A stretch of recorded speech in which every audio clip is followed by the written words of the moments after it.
She strikes out swinging here, though. We're excited to see Peja Gould spin in person, and 82.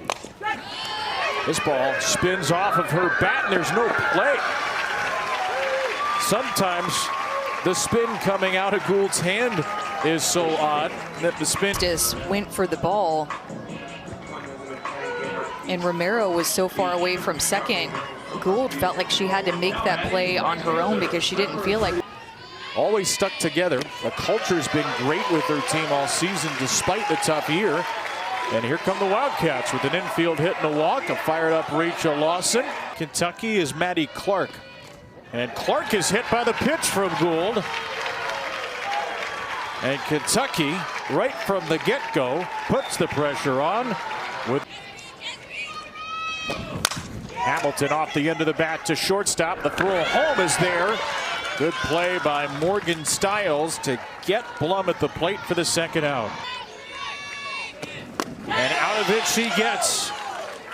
Kentucky loads the bases with one out, but Peja Gould holds them to nothing. Played, how about this drop ball movement down? Got 2 chases against Hammond with the bases loaded for that strikeout. Peja Gould looking good early on. Pitching and defense oriented. As Stiles is down looking to start the game for Henniges. Fastball that paints the inside corner here. A little bit of screwball action, getting it inside, finding the bottom of the. He struck out. And the 6th pitch to Barbary slammed to second, sucked up by Allie Blum. 2 up, 2 down. 1-2 are here. Ball. And a couple of close pitches go the way of Romero, who walks with 2 down. And couldn't hold here on the swing. So bookend strikeouts for Henniges in the first inning. Around, her changeup worked very well at the end of that inning. Removing and what they throw, and for Gould, as she gets a strikeout there on a drop ball. Coach Ricketts said to Taryn Mowat, they're pitching a lot, but then that is what got Taryn Mowat to perk up. Gets a strikeout on the drop ball there. Of course, we saw Taryn Mowat McKinney be able to help transform Raylan Chafin last year, who had transferred over from LSU and had just played one whole hour-long bullpen. Try to figure out what's their best stuff, what makes them tick, how Taryn can work with them, and seeing this curveball, this spin come out of Gould's hand, paint the outside corner is probably going to be a strike anyway, but she gets a swing and miss. It's pretty mind-blowing. These are flying saucers out of her hand. Donaldson, it's a pretty good swing on it, but flies out to Kinley Keller in center. 2 Ks for Gould, who's through 2 scoreless. Maybe a Texas OU Red River rematch in the semifinals. We'll see. Well, Sarah Henniges is off to a brilliant start as she has struck out 3. And all 3 strikeouts have been on different pitches. So here she goes to her curveball right at the outside corner, gets a little bit off. Cells will probably be a big reason why that she gets jammed here and pops out to second. Moved her way. 1 and 2 from Henniges to Rivera. That's strike 3. So 1 Beaver bests another. Henniges has struck out 4. Lexington. And Henniges is doing such a great job of splitting the plate. She's going in with her screw like that pitch there and out with her curve. Her change is working too. To qualify for the NCAA tournament. Off the hands of Sleeman. And a high throw is there from Nadia Barbary, the SEC all-defensive. That weekend off where you can play a non-conference. Nice pick at short by Stiles. And the nation's 3rd best defense by fielding percentage has been Peyton Klotz with a pop-up. Make it 8 in a row. Just an 8-pitch inning for Peja Gould. 8-9-1 coming up. Fifth field to 64. That fly ball into right field. They're tracked down by Klotz. Regionals next weekend. Texas A&M, freshman from New Braunfels, Texas. Lines this ball to the gap in right center field. Keller's got 1 base. It kicks off the glove of Klotz, and she'll make it 2. A double for the number 9 hitter, Kinley. To the righties, somebody has to go up there and take it away from her, like Keller. Great swing, looking for that half of the plate. Against somebody like Hindegis, you choose in or you choose out. You know that you're going to get both, and when you get the pitch that you were looking. Coming after the Keller double. Styles, left field. Oh, it's off the glove of Riddle. Alexa Riddle had it go right off her glove into the corner, and Mississippi State takes the lead. That clanks off the leather of the freshman.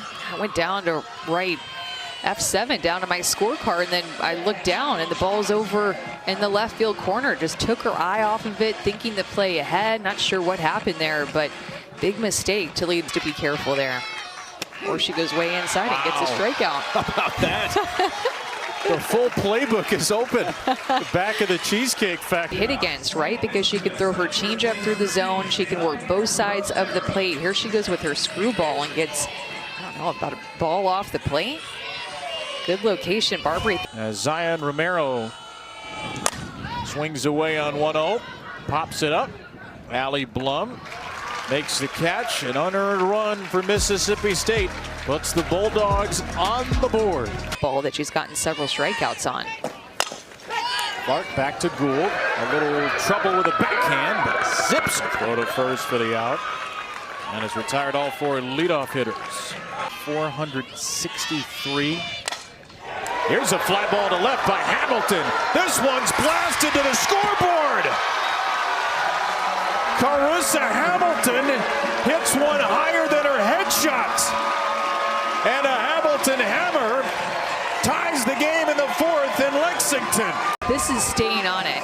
A curveball, exactly what we were talking about. Get a curveball that is up, and that one isn't even really that far up. It's really not a bad pitch at all, but because Gould has been living down with her drop and her change and throws that curveball down, Hamilton's eyes are down, and she gets her barrel down to that pitch, and she is so strong.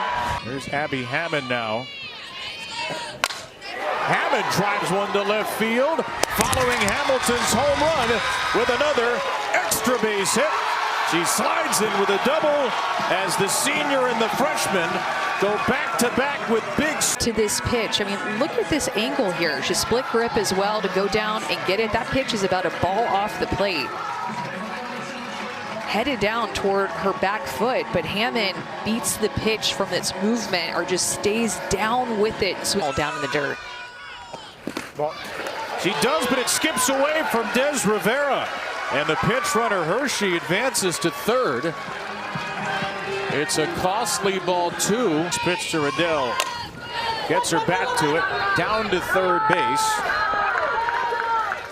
And Barbary throws out Riddell. Holds the runner Hershey at third, and there are 2 away. Emmert strikes out swinging. Kentucky strands the go-ahead run at third, but ties the game on a Carissa Hamilton home run. Out to second base in Allie Blum. Troutman is retired in a 1-1 game to lead off the bottom of the 4th. Yeah, this is definitely. Sarah Hindegis with strike 3, and of course, you can't beat Arkansas without beating Kentucky, and Sarah Hindegis is making that an increasingly difficult. A veteran, experienced pitcher that has great command on both sides of the plate, being able to move that pitch a little bit up, which is tough because she's just been working right at the knee. She's going to throw a 3-1. Hard stuff on 3-2. She froze her.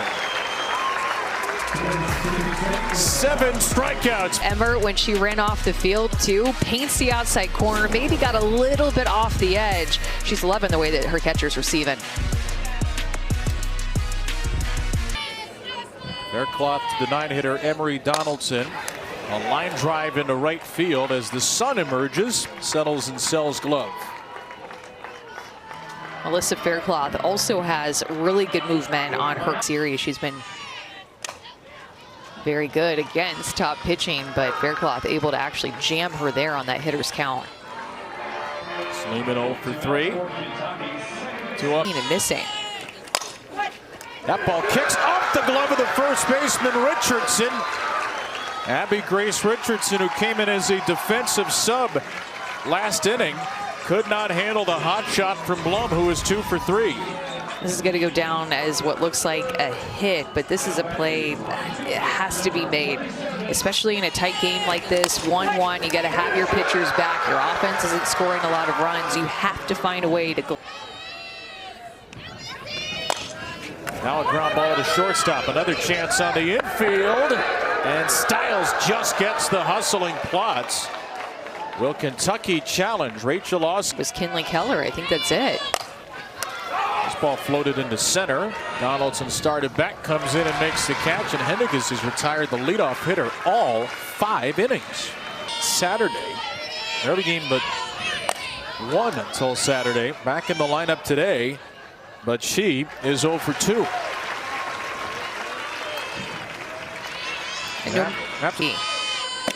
And she is on with a walk. Well, Mississippi State wins today. Kinley Keller is probably not going to be in the 9 spot tomorrow. She's can make a pitch and get her out. High fly to left by Styles. Riddell hangs on to. It's blowing right to left right now. Well, that's a leadoff walk from Maddie Clark. Kentucky has the leadoff runner on. The first time either team has put the leadoff for Hamilton. High drive to deep left. Hamilton has done it again. Another Carissa Crusher. 2 home runs, all 3 RBIs.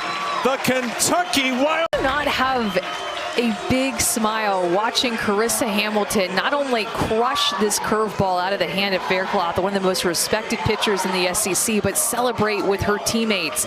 The jump in between first base and second base, her hitting it over the scoreboard for the second time, or into the scoreboard.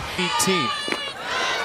They have been run ruled in more than half of their losses, and here they are against. Thing that you put on your head, I don't even know. Fun headset, I don't know what to call it. What, like, now I want to know what those are actually called. I know we got beads, but. So ball 1, and then Everett with a pop-up. A 2-run home run by Carissa Hamilton. More 6th inning home run drama. Nadia Barbary pokes one the other way. That's in the gap. And Barbary kicks off the 6th inning by stretching out a double. The first hit for Mississippi State since the 3rd inning. Ball that she just stays on. I love the way that she just barrels this pitch up, and Henniges has been pitching her on the outside corner. And finally, she goes up and makes an adjustment. 2 runners on at the same time. Romero swings on 3-0. A ground out with a green light. Here's her 2-2 pitch. Swing and a miss. Strikeout number 8. This game, you can tell every pitch she is painting corners and changing speed. It's just masterpiece that she is pitching, and the way that all of her pitches are working, and she just is not giving in. Richardson goes after the first pitch. A high fly to left field that will die in front of the wall. A leadoff double, nothing more. Henniges shuts the door in the 6th. Record. Leading 3-1 as Emory Donaldson pops up to shortstop, and an out for Alyssa Faircloth starts the 7th. Their lives here. On a ground ball to the shortstop hole, Styles' throw is a one-hopper in time to get Sleeman.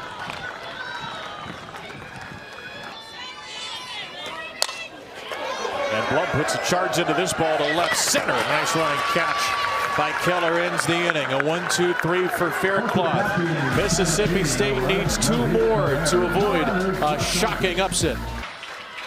Pitch number 125 is hit fair off the glove of a diving Sleeman, and it'll be a leadoff hit. Just the third hit of the game for Mississippi State, and the Bulldogs will dig deep. She dug deep to just battle off this inside pitch, trying to move up and in her hands. Gets her barrel there. Really, for the first time, I've seen a Mississippi State right-handed hitter get to that pitch. State, both out of the state of California. Rivera blasts a fly ball to center field. It'll fall shy of the warning track. And Hendiges and the Wildcats are 2 outs away. Out. 3-1 in the 7th. Ground ball to third. Sleeman to second. It's dropped. Blum couldn't handle the throw. Both runners are defensive team in the SEC with another critical error. This one charged to Blum, receiving the low throw. It was a little bit low, but as a second baseman covering second, you just have to turn into a first baseman at that point and just find a way underneath some low pitches and framing him up. Keller, ground ball through the right side. It's a base hit. Everybody will hold. Kiara sells to third. Here's the Bulldog leadoff hitter. Swings and grounds the ball into center field. Sells will score. The other Sells will score. Styles ties it. And the winning run, Keller, goes to third. Mississippi. Watch Styles get her barrel to this inside pitch. Finally backs a little bit off of the plate. It's a pitch that she was looking for, the first pitch of the AB. Able to quickly get that pitch out in front and get on time with it. Mississippi State hitters have just been so... Here's a 2-1.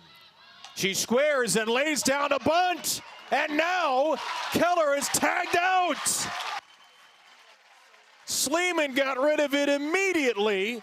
Mississippi State. Sleeman over at third base just knew it. She squared around and she was on top of it like it was so fast, almost like she knew it was coming. Look how far ahead she is of the base runner there, Keller, and just in this league where nothing is easy. Another 3-2. Way outside. Bases full of Bulldogs. The winning run is a base away again. Styles is Hendiges, who pitched her guts out, 141 pitches. Troutman with a ground ball off the glove of the first baseman, Hammond. She's safe, and Mississippi State walks it off. Taylor Troutman with her second walk-off at-bat of the year. Mississippi State storms back to score 3 in the 7th and pick up their first walk-off win in the SEC tournament since 1998.